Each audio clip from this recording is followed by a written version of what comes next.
The production of too many useful things results in too many useless people.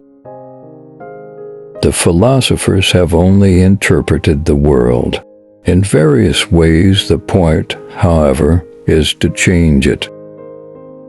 The human being is in the most literal sense a political animal, not merely a gregarious animal, but an animal which can individuate itself only in the midst of society.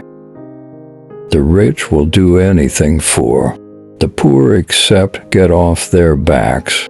Religion is the sigh of the oppressed creature, the heart of a heartless world, and the soul of soulless conditions. It is the opium of the people. From each according to his ability, to each according to his needs. Men make their own history, but they do not make it as they please.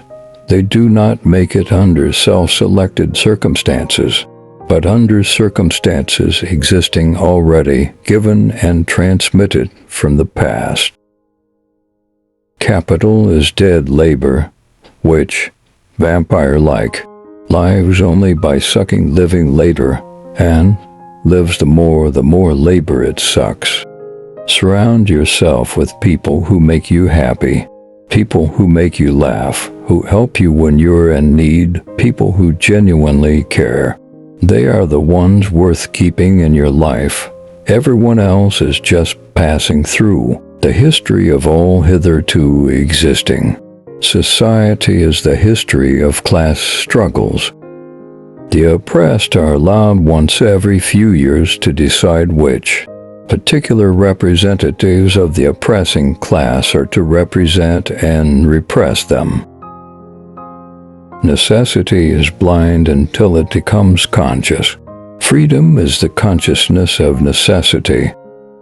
The education of all children, from the moment that they can get along without a mother's care, shall be in state institutions.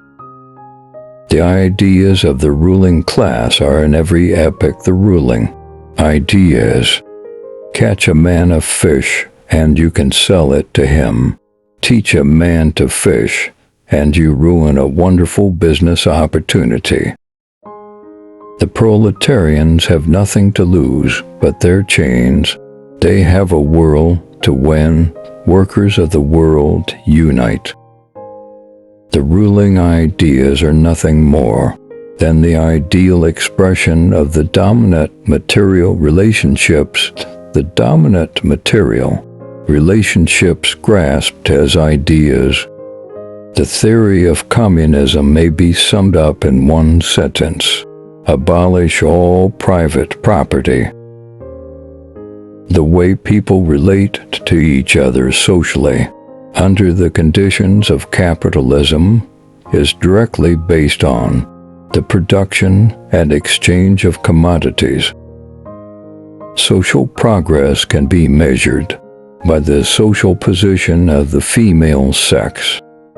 The philosophers have only interpreted the world in various ways. The point, however, is to interpret it anew.